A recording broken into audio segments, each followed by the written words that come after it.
안녕하세요. 자기소개 좀 해주세요. 저는 지금 청신국제고등학교 2학년에 재학 중입니다. 이번 인터뷰 목적. 목적은 일단 제가 심리학과 진로를 희망하고 있어서 관련된 질문이나 좀 그런 걸 여쭤볼 수 있으면 좋겠다고 생각했는데 마침 학교에서 이제 저자 인터뷰를 하는 과제를 내주셔서 이렇게 찾아뵙게 되었습니다. 그럼 어떤 책 보고 연락한 거예요? 저는 심리학이 처음인데요. 그다음에 제마음도 괜찮은 수 있을까요? 그거? 네. 그래요. 그래, 시작합시다. 질문 해주세요. 일단 그 심리학을 전공을 해서 뭐 좋은 점이 있다거나 혹은 나쁜 점이 있으면 말씀해 주실 수 있어요? 심리학을 전공을 했을 때 이제 좋은 점은 이제 심리학이라는 학문 자체가 사람의 마음과 행동에 대한 부분이잖아요. 그리고 또 이거는 뭐 대학만 나와서라기보다는 이제 대학원에서 이제 제가 전공했던 그런 것들이 결국에는 사람과 사람의 관계, 또 사람의 어떤 마음에 대한 이런 공부를 해서 내 일상에서 사실 이해가 잘 안 되는 사람들이 보통은 많은데 저는 이 공부를 하니까 이제 내 경험을 넘어서서 보통 이해가 안 되는 사람들까지도 이해할 수 있는 그런 어떤 이해의 폭이 넓어진다 그럴까? 이제 그런 부분은 좋은 점 같고요. 뭐 안 좋은 점이라고 한다면 우리나라 사람들이 심리학에 대해서 갖고 있는 그런 좀 잘못된 오해, 편견들 뭐 이런 것들 때문에 뭐 아직도 뭐 심리학 전공했다 그러면 뭐 자기 마음을 맞춰보라느니 이제 이런 이야기를 하는 거는 뭐 그런 게 좀 안 좋은 점 이렇게 얘기할 수 있을 것 같아요. 그러면 심리학과를 졸업한 사람들은 주로 이제 어떤 길을 걷게 되나요? 학부를 나와서는 심리학 전공을 살리기는 좀 어렵고요. 대학원을 가야 돼요. 그래서 대학원에 가서 뭐 여러 전공들이 있잖아요. 근데 그 전공에 맞게 길이 너무 다양해. 그래서 어떤 사람들은 뭐 이렇게 상담소를 운영하는 사람들도 있지만 기업에 들어가서 상담을 하는 사람들도 있고 혹은 기업에서 인사관리 이런 걸 하는 사람들도 있고 또 IT 기업 쪽으로 들어가서 이렇게 인간의 정보 처리, 인간이 생각하고 판단하고 하는 것들을 거꾸로 응용해서 기계를 만드는데 적용하는 사람들도 있고 또 최근 뭐 4차 산업혁명이라 그래서 인공지능에 대한 어떤 얘기들이 많잖아요. 이제 그런 쪽에 참여할 수도 있고 그리고 국가기관에 들어가서 연구원으로 일하는 사람들도 있고 그래서 뭐 심리학자가 하는 일은 어떤 너무 다양해서 그래서 심리학자라는 이거는 하나의 직업이라기보다는 하나의 정체성, 내가 어떤 공부의 방향을 말하는 거고요. 이 사람의 마음과 행동에 대한 연구를 하고 공부를 하니까 사실은 일할 수 있는 세팅은 너무 많아서 심리학과 나온 사람들이 어떤 일을 하냐라고 했을 때 딱 한 가지 이런 일을 한다 이렇게 얘기하기는 좀 어려운 것 같아요. 그러면 저는 원래 심리학을 공부를 한 다음에 이제 교수까지 하고 싶다는 꿈을 가지고 있는데 교수가 되려면 어떻게 해야 하나요? 일단 교수가 되려면 유학을 갔다 와야 돼요. 그래서 일단은 심리학과를 들어가야겠고 그래서 뭐 국내든 국외든 심리학과를 들어가서 석사 박사까지 하고 그리고 나서 학위가 있고 연구 실적이 있으면 그 다음에 국내 대학에서 교수 임용 공고를 내요. 그럼 이제 교수 임용의 가장 중요한 기준 중에 하나는 연구 실적이에요. 일단 대학 교수는 우리는 보통 대학 교수 하면은 가르치는 일을 한다고 하는데 사실 우리나라 대학 교수의 메인은 연구 쪽이에요. 물론 이것 때문에 좀 문제가 되기도 하죠. 그러니까 연구는 잘 하시는데 가르치기가 어려운 분들이 좀 있거든. 그래서 요즘에는 교육 중심의 대학이라는 얘기도 나오기는 하는데 근데 아무튼 교수의 임용의 첫 번째 조건은 연구 실적이 있으면 이제 교수가 되기가 가장 쉬워서 그래서 유학 가서 연구 많이 하면 이제 그 다음에 교수가 될 수 있는 길들이 열리죠. 뭔가 교육만 제가 원래 교육 쪽에도 관심이 있어서 교육만 생각하고 가면 좀 다를 수도 있겠네요. 교육학을 생각하고 가면? 아니면 대학 교수로서? 네. 그렇죠. 대학 교수는 그러니까 뭔가를 가르치고 싶은 일을 그것만 생각하면 좀 다를 수 있어요. 그래서 교수는 일단은 연구가, 그러니까 물론 요즘에는 이제 강의나 이런 것도 많이 요구되고 강의를 잘하기 위해서 교수들 대상으로 교육도 되게 많이 하는데 1차적으로는 연구가 훨씬 더 중요해요. 그리고 이제 심리상담 센터를 개업을 하신 거잖아요. 그래서 이런 직접 개업을 하거나 창업을 하는 거에 장단점 같은 거, 그리고 혹시 이런 루트를 추천을 하시는지. 일단 저는 상담 쪽이나 임상처럼 이렇게 심리치료 쪽에 관심이 있는 사람이라면 당연히 저는 개업을 추천을 해요. 그러니까 왜냐하면 그러니까 이제 이 개업이라고 했을 때 특별히 뭐 심리상담센터의 개업이 다른 분야의 개업과 근본적으로 다르진 않아. 그러니까 예를 들어서 기관에 그러니까 개업을 하지 않고 기관에서 일하는 심리학자들도 있거든요. 상담을 하신 분들 중에. 근데 그렇게 있으면은 뭐 안정되게 수익은 이제 월급은 받을 수 있기는 하지만 사실 상담자로서 끊임없이 성장하기는 좀 어려운 환경이에요. 왜냐하면 기관에 있으면 자기가 상담을 잘하든 못하든 상관없이 사람들은 오거든요. 그러니까 대학교 상담센터나 혹은 뭐 중고등학교에서 위클래스 선생님으로 계시거나 대기업 내 상담소는 그 사람이 상담을 못한다고 자르지는 않아요. 그래서 상담자로서는 자연스럽게 이제 성장할 수 있는 그런 자극들이 좀 별로 없어서 상담자로서 성장하고 싶고 상담을 더 잘하고 싶다면 저는 가능한 한 빨리 좀 개업을 해라. 왜냐면 개업은 현실적인 어려움은 그거죠. 그러니까 내가 상담을 잘 못하면 뭐 당장 다음 달에 혹은 1년 후에 내가 상담소를 운영할 수 있을지 없을지 모르잖아요. 그러니까 계속 이제 상담을 잘한다는 게 뭘까 고민을 계속 하게 되고, 그리고 실제로 내가 그냥 학교에서 배운 것뿐만 아니라 실제 사람들이 원하는 게 뭔지에 대해서 계속 고민을 하게 돼요. 그러니까 저는 이제 그런 상담 쪽 하려는 친구들한테는 당연히 개업을 추천을 하고요. 근데 개업을 했을 때 이제 어려운 점은 이게 그 경영을 해야 된다는 게 좀 쉽지는 않은 것 같아요. 그러니까 홍보도 해야 되고, 그리고 실제로 안정된 수익이 이제 보장되는 게 없으니까 좀 그런 부분들이 어렵죠. 근데 이거는 뭐 굳이 상담센터가 아니더라도 모든 어떤 개업하는 사람들이 마찬가지인 부분인데, 그래도 저는 상담자로서 성장을 하려면 개업을 추천을 해요. 그리고 이제 책을 되게 많이 내셨잖아요. 근데 저도 그러니까 그 심리학을 좀 접목한 소설이든 아니면 비문학 책이든 책을 꼭 내보는 게 꿈인데, 이제 책 출판은 어떤 과정을 통해서 이루어지나요? 요즘에는 출판하는 루트 굉장히 여러 개가 있어요. 예를 들어서 본인이 블로그나 이런 거를 글을 꾸준하게 쓰면은 이제 그런 부분들에 대해서 출판사가 이분한테 좀 책을 좀 의뢰하고 싶다 이렇게 해서 연락이 오는 경우들. 그러니까 저 같은 경우는 바로 그런 경우였어요. 저는 이제 꾸준하게 심리학 관련 글을 썼고 출판사에서 저한테 책을 같이 내자는 제안이 이제 오기도 했었고, 그리고 또 한 가지 경우는 본인이 관심이 있는 주제에 대해서 뭐 전체 원고를 쓰지는 않아도 앞에 한 초반 원고 한 10분의 1 정도 10%의 원고를 써서 출판사에 보내는 거지. 나는 이런 좀 책을 내고 싶다. 그러면은 출판사에서 그런 원고를 가지고 이 원고의 방향이나 또 문체나 이런 것들을 판단해서 이제 계약을 하기도 하고요. 그래서 방법들은 여러 가지가 있는데 이제 꼭 해야 될 거는 뭐 지금 당장은 이제 고등학교 기간 중이니까 시간이 많지 않겠지만 뭐 지금부터라도 아니면 고등학교를 졸업하고 본인이 나중에 대학 공부를 할 때 그때라도 꾸준하게 관련 글들을 쓰는 게 중요해요. 그래서 결국에는 출판 쪽은 예를 들어 출판 처음에 책을 내면 보통 2,000부 정도를 찍어요. 근데 2,000부 정도, 그러니까 1쇄가 2,000부인데 2,000부 정도가 다 소진이 되면은 출판사 입장에서는 손해를 보진 않아. 그러니까 본전 정도예요.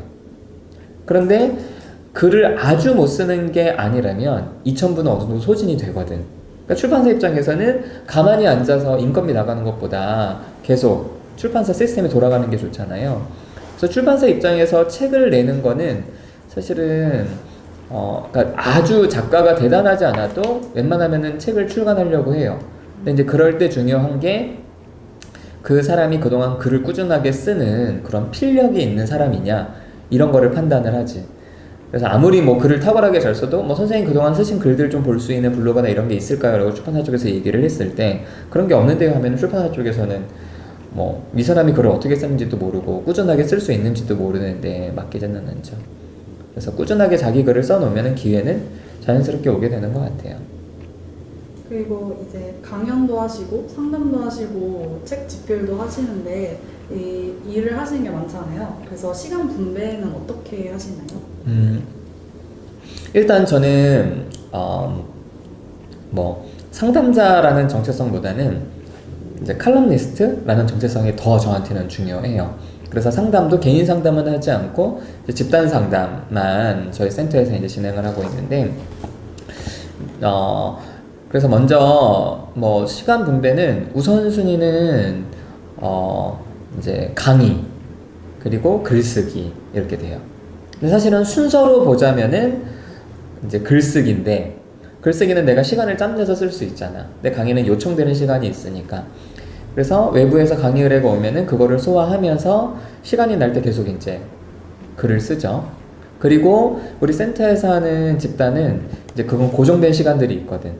그래서 가능한 한 내가 고정되어 있는 집단 상담 시간을 피해서 강의 일자를 잡는데 불가피하게 그게 안 될 경우에는 집단 상담에는 저 말고 우리 같이 하는 선생님들이 있거든요. 그 집단에.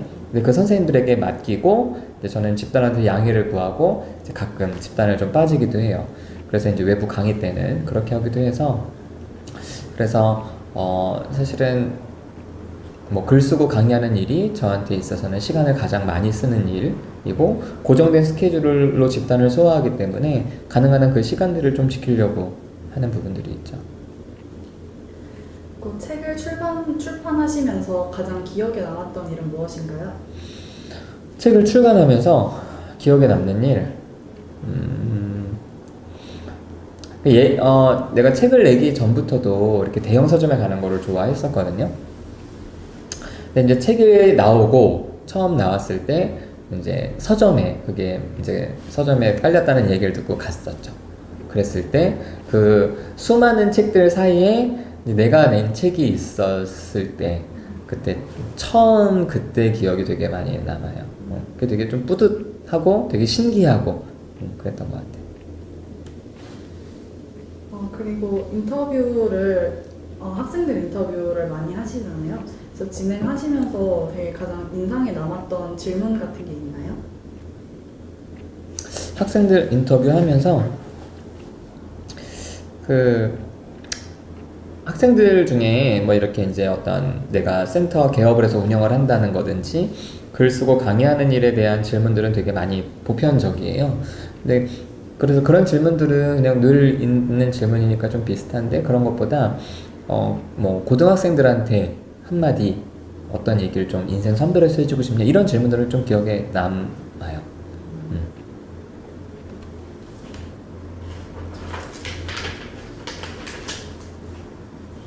앞으로의 좀 궁극적인 목표가 있다면 어떤 것인가요? 저는 제가 이 심리학 쪽을 들어오게 된 게 알코올이나 마약 중독 쪽에서 일을 하고 싶어서 시작을 한 거예요. 그래서 지금도 이제 그 일을 준비하는 과정이기도 해요. 그래서 제가 궁극적으로 하고 싶은 거는 알코올이나 마약 중독자들이 함께 살면서 그 중독이라는 문제를 해결해 가는 그런 치료 공동체라는 그런 시스템이 있어요. 그래서 뭐 우리나라에는 좀 생소한데 외국에는 되게 아주 오랫동안 자리를 잡은 치료 공동체, 영어로는 세라피틱 커뮤니티라고 하는 그 치료 공동체를 좀 제대로 된 치료 공동체를 우리나라에서 만드는 게 뭐죠? 일단은 이 심리학 쪽에서의 궁극적인 목표라고 할 수 있죠. 저는 고등학교에서 이제 관심 있는 친구들을 모아서 심리학 동아리를 만들어서 활동을 하고 있는데 이제 고등학교 심리학 동아리가 잡을 만한 바람직한 목표에는 어떤 게 있을까요? 일단은 고등학교에서 그런 모임이 있다면 심리학이라는 학문이 굉장히 다양한데 보통 많은 사람들은 심리학 하면은 상담만을 떠올리거든요. 그래서 일단은 모인 사람들끼리 심리학이 전반적으로 어떤 분야들이 있는지를 탐색해 보는 거, 이런 거를 어떤 내부의 목표로 잡으면서 같이 스터디도 하고, 보통 사람들이 잘 알지 못하는 분야에 대한 그런 공부도 해보는 것도 좋을 것 같고요. 또 만약에 동아리 활동이 좀 외부적으로 필요한 게 있다면은 주변 친구들 중에서도 이제 심리학에 대해서 상담으로만 아는 사람들도 있어요. 그래서 일단 심리학에 대한 인식을 좀 바꾸는 그런 활동을 하는 거, 이런 것도 의미가 있을 것 같아요. 저희가 이제 학교 축제 때 동아리 부스를 내려고 음, 생각을 하고 음. 있는데 되게 많은 걸 생각을 해보다가 좀 인식 개선 프로젝트 같은 것도 생각을 해봤거든요. 친구들 중에서도 우울감이 심한 친구들도 많은데 뭐 그거에 대해서 어떻게 접근을 해야 될지 모르겠다든지, 그리고 상담 받는 걸 꺼려하는 친구들도 있어서 이런 면에 대한 인식 개선이 어떻게 될 수 있을까요? 일단 그런 부분에 대한 인식 개선은 한번 친구들한테 먼저 좀 설문을 조사해 봐요. 그러니까 설문을 돌려서 사람들이 기본적으로 상담에 대해서 어떤 편견과 오해가 있는지를 보고 이제 그거를 확인한 다음에 동아리 부스에서는 그런 오해들을 바꿀 수 있는 뭐 그런 뭐 안내 아니면 뭐 퀴즈 뭐 이런 걸 내본다든지 뭐 그런 활동들을 하는 게 좋겠죠. 그래서 그런 어떤 사람들이 갖고 있는 오해를 먼저 깨주는 거는 되게 중요한 것 같아요. 심리학과 진학을 희망하는 학생들이 이런 건 해봤으면 좋겠다 싶은 활동이 있나요? 심리학과 진학하는 학생들, 아까 얘기했던 거랑 좀 비슷한데, 뭐 세상의 다른 분야도 마찬가지긴 하겠지만 심리학 쪽도 밖에서 바라보는 것과 실제 안에 있는 벌어진 것들이 많이 좀 달라요. 그러니까 고등학생들 중에 심리학과 오려는 친구들 대부분이 아마 상담이나 임상 혹은 범죄심리 이런 쪽에 관심이 있어서 오는데, 그래서 꼭 먼저 심리학, 적어도 대학 1학년들이 보는 심리학 개론책 같은 걸 가지고 좀 스터디를 한다든지, 아니면 이제 본인이 내 책 구입했던 그 저는 심리학이 처음인데요 라든 그런 어떤 여러 분야들을 볼 수 있는 책을 가지고 좀 공부를 하면서 심리학에 대해서 좀 정확한 이해? 이런 것들을 좀 하고 오면 좋겠고, 그리고 이렇게 이제 본인이 찾아서 인터뷰를 하듯이 실제 현장에서 일하는 심리학자들을 찾아가서 좀 현실적인 이야기를 많이 들어보는 것도 좋아요. 그러니까 본인은 이제 만약에 아까 그랬잖아요. 이제 교수 얘기를 했잖아요. 근데 본인이 생각하는 교수는 주로 교육하는 쪽에 포커스가 맞춰졌다면 실제 교수님들은 좀 다르거든. 그래서 이제 그런 내가 앞으로 가고 싶어 하는 길의 현실과 지금 내 기대가 어느 정도 차이가 있는지를 확인하는 작업들을 하는 거는 굉장히 중요할 것 같아요. 그리고 학생들이 어떻게 생활 속에 우울감이나 불안감을 잘 통제를 할 수 있을까요? 좀 되게 궁금한 질문이긴 한데. 사실 우울이나 불안이나 이런 모든 것들이 그 시작은 관계에서 오는 거예요. 그러니까 가장 현실적으로는 부모님과의 관계. 근데 만약에 부모님이 나한테 기대가 커, 공부에 대한, 내가 공부를 잘 못해, 그럼 불안해지잖아요. 그럼 결국에는 이 불안의 근본적인 관계 속으로 다시 들어가서 뭐 직접 물어보는 것도 좋겠죠. 엄마한테, 엄마나 아빠한테 내가 공부 못하면 나를 싫어할 거냐, 그래서 부모님이 그럼 뭐 대부분 부모님은 아니라고 얘기를 하겠죠. 그래서 그게 정말 믿어진다면, 그러니까 어떤 친구들은 엄마 저렇게 얘기해도 나한테 실망을 할 거야, 나는 엄마를 실망시키고 싶지 않아, 그럼 왜 실망시키고 싶지 않지? 결국에는 꼬리에 꼬리를 물다 보면은 엄마한테 사랑받지 못할까봐 라든지, 아니면 한편으로는 내가 좋은 대학에 가지 못하면 친구들이 나를 어떻게 볼까 라든지, 그렇죠? 내가 나중에 사회생활을 하거나 내가 어떤 자리에 갔을 때 내 조건이 안 좋아서 사람들이 나를 환영하지 않을 거라든지. 그래서 우울이나 불안도 결국에는 관계에 대한 부분이어서 그거를 해결하기 위해서는 사실은 다시 관계 속으로 들어가야 돼요. 그래서 관계에서 사람들이 나를 지지해 준다라는 그런 믿음이 있으면, 좋은 일이 있거나 슬픈 일이 있으면 감정의 변화는 어느 정도 있기는 하겠지만 아주 심각한 우울이나 불안으로 빠지진 않을 수 있어요. 근데 보통 사람들이 우울이나 불안을 개인의 문제라고 생각하는데 그러면 사실 해결이 잘 안 돼. 근데 우울이나 불안이나 우리의 심리적인 부분들은 거의 다 관계의 문제예요.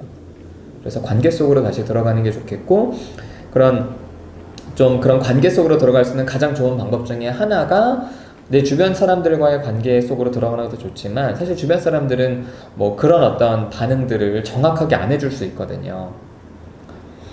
그래서 사실은 상담을 받는 게 그런 이유 때문에 받는 거예요. 상담자는 정확하게 나와 관계를 맺어주는 사람이거든. 그래서 그냥 내 일방적으로 말하고 거기서 위로해주는 그런 관계가 아니라 진짜 상담자랑은 친구가 되는 거라서 상담을 통해서 관계 속에서 내가 지지받고 위로받는 경험을 하고 내 조건이 어떻든 나를 있는 그대로 존중해주는 사람이 있는 실제 그 관계 경험을 하면은 그 다른 관계에서도 그런 것들이 좀 적용이 될 수가 있어요. 그래서 그런 거를 위해서 상담을 받는 것도 한 가지 방법이다. 요즘 청소년들도 그렇고 이제 혐오 시대라고 하잖아요. 그래서 혐오 표현이 굉장히 많이 확산되고 만들어지고 있는데 이런 혐오의 심리적인 좀 밑바탕은 어떻게 된다고 생각하시나요? 여러 가지가 있겠지만 저는 그런 혐오에 있어서 가장 기본적인 심리적인 기제 중에 하나는 불안한 세상에서 자신을 지키기 위한 거라고 생각해요. 그러니까 혐오라는 거를 누굴 싫어하는 거잖아. 그렇죠? 누굴 싫어하는데 그 혐오는 사실은 불특정, 나랑 관계없는 불특정 다수에게 향하는 거예요. 그러니까 그 사람이 나한테 불이익을 줄지도 모른다? 혹은 그 사람이 내가 싫어하는 저런 모습이 나한테 말도 안 되지만 전염될 수도 있다? 이런 것 때문에 우리는 사람들 잠깐만 편을 가르고 거리를 두려고 하고 밀쳐내는 거는 결국에는 자기가 이 세상에서 사는 게 굉장히 불안하고 힘들고 그래서 다른 사람한테 내가 피해를 보고 싶지 않다는 그런 좀 불안한 세상에서 자기를 지키려는 그런 마음 때문에 그렇게 혐오감을 갖지 않나. 그래서 반대로 따지자면 세상에서 그렇게 불안함을 많이 느끼지 않는 사람은 아니면 불안함을 느껴도 자기를 방어하려고 하지 않는 사람은 혐오감을 잘 느끼지 않아요.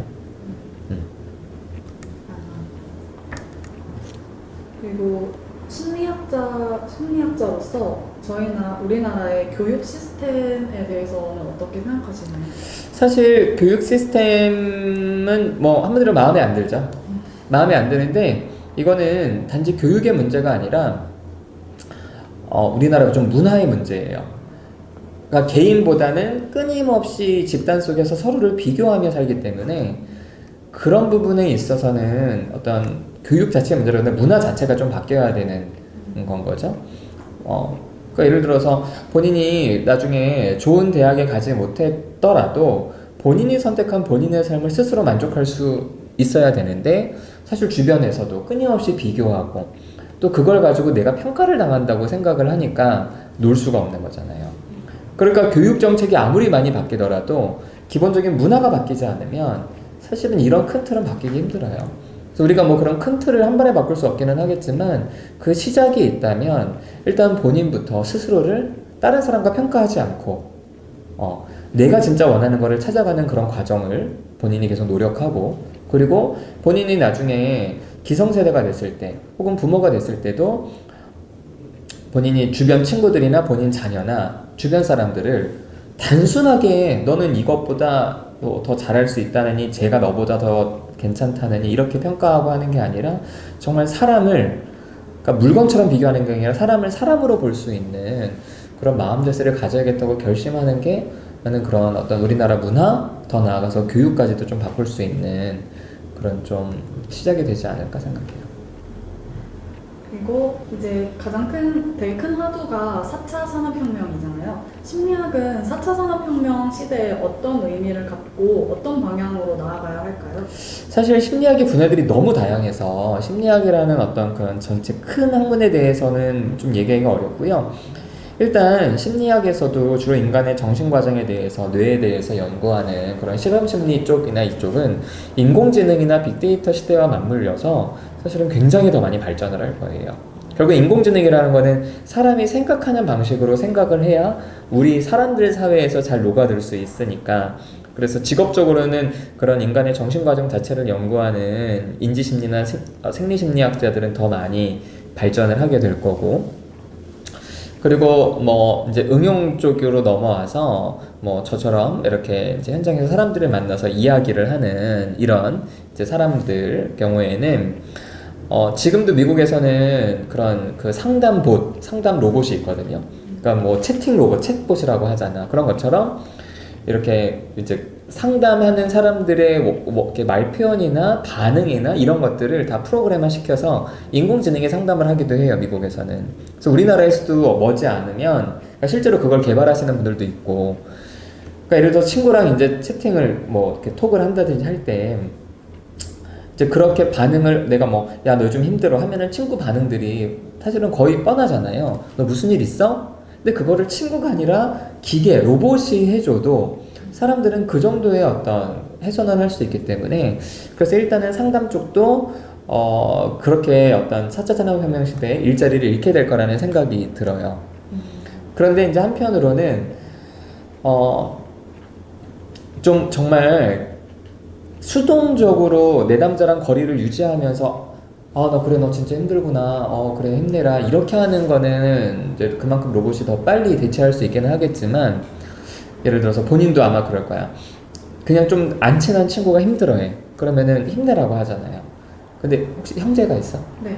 누가 있어? 미야. 오빠랑 여동생. 여동생. 여동생이랑은 친해요? 네, 꽤. 여동생이 만약에 힘들어해. 힘들어하면 어떻게 할 거야? 뭐 공감도 해주고. 그래, 공감도 해주고 위로도 해주겠지. 그런데 내 여동생이 전혀 계속 자책하고 자기는 실패한 인생 계속 막 힘들어해. 그럼 어떻게 할 거야? 뭐 여동생이니까 좀 더 문제를 해결할 수 있도록 도와주려고 하지 않을까. 도와주려고도 하고. 근데 그게 잘 안 돼. 여동생이 언니 말을 잘 안 들어. 그러면은 어느 선에서 그냥 냅둘 것 같은. 되게 속상해서 화내거나 그러진 않을 것 같아요. 그럴 수도 있어요. 그렇겠죠. 그래서 상담도 그냥 남이라고 생각하면은 그냥 위로 정도만 해주지만, 진짜 자기 가족처럼 내담자를 생각하는 상담자들, 그런 상담을 지향하는 사람들은 때로는 내담자 삶에 직접 같이 개입하기도 하고 같이 화를 내기도 하고, 진짜 살아있는 관계를 맺는 상담은 그나마 4차 산업혁명 시대에 조금이나마 더 그 직업을 유지할 수 있을 것 같다라는 생각을 해요. 네, 그런 걸도 이제 인터넷에 올리기도 했는데, 그래서 저는 상담하는 사람들이 로봇이 대체할 수 없는 상담을 만들어야 된다라고 이제 생각을 하고 있고, 그리고 또 하나는 이제 정말 세상이 가상현실과 실제 현실이 혼란스러워지는 점차 그런 게 많이 올 거기 때문에 새로운 정신병리가 또 많이 생길 거다라는 생각을 해요. 그래서 일례로 섭식 문제, 뭐 폭식하고 구토하는 그런 이제 섭식 문제 같은 그런 것도 사실 1980년대 이전에는 이게 없었던 현상이에요. 그러니까 옛날 고대 로마 시대에서는 사람들이 누구든지 더 많이 먹는 미각의 즐거움을 추구하기 위해서 먹고 토하기는 했지만, 지금 현대 여성들처럼 자신의 몸매를 신경 쓰면서 자신의 몸을 고무줄처럼 늘렸다가 줄였다가 먹고 토하고 하는 어떤 이러한 것들이 사실은 현대인들의 질병이거든. 그러니까 문화가 여성들의 외모에 대해서 지나치게 가혹하게 평가하기 시작할 때부터 다이어트 열풍이 불었거든요. 그래서 이런 문화적인 질병들이 있는데, 시대적인, 그래서 앞으로 4차 산업혁명 시대에도 그런 시대적인 어떤 그런 세상이 바뀌기 때문에 새로 생겨나는 그런 정신장애들이 있을 텐데, 이제 그런 것들에 대해서 심리학자들, 상담하는 사람들이 준비를 좀 더 할 수 있겠죠. 그러면 이제 이게 마지막인데, 마지막으로 조언을 한마디 하신다면 어떤 관점에서? 이제 앞으로 심리학을 전공을 하게 될 아이들에 대해서. 사실 고등학생 때는 자기가 원하는 게 이제 사실은 되게 분명해지는 나이이기도 하고, 또 한편으로는 대학에서 그런 걸 좀 요구하잖아요. 확실하게 네가 뭘 해야 하고 싶은지를 분명하게. 근데 엄밀히 말해서 그런 걸 요구하는 시스템은 어쩔 수는 없어. 왜냐하면은 일단 평가를 해야 되니까. 근데 현실적으로는 그건 말도 안 되는 거예요. 본인의 10년과 20년 후가 어떨 거라고 너무 빠르게 우리는 학생들한테 그거를 예측하고 결정하라고 하는데, 생각해봐. 주변 어른들 중에 대학교 전공 살려서 일하는 사람들이 얼마나 있는지. 일단 학교 선생님들 빼고 나면은 별로 없어요. 많지 않아. 그리고 또 지금 4차 산업혁명 시대니 뭐냐면서 굉장히 세상이 빠르게 변하고 있거든. 그래서 앞으로 우리가 선택할 직업들은 지금의 없던 직업들이 계속 나올 거예요. 그러니까 내가 지금 직업의 정체성을 갖고 있는 심리학 칼럼니스트라는 그것도 내가 그거를 내가 이렇게 좀 표현하면 어떨까? 심리학 칼럼니스트라고 표현하기 전에는 어떤 누구도 심리학 칼럼니스트라는 표현을 쓰지 않았어.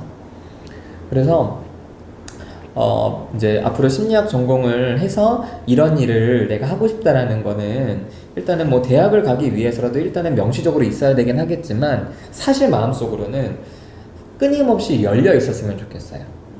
그래서 심리학 공부를 해봤는데 내가 생각하는 거랑 달라. 그럼 그때 또 새로운 길을 찾는 거지. 그래서 끊임없이 계속 열려 있어야. 그래서 요즘에 이제 100세 시대라고 하잖아. 그러니까 본인이 지금 이제 20살도 안 됐는데 대학에 20살 때 가서 그 전공을 살려서 본인이 늙어 죽을 때까지 일한다면 70년, 80년을 일해야 되는데 과연 어떤 사람이 한 가지 분야에서 그렇게 오래 일할 수 있을까? 사실 불가능하거든. 그래서 많은 미래학자들이 100세 시대에는 직업도 여러 개가 될 거다. 근데 지금도 그렇잖아요.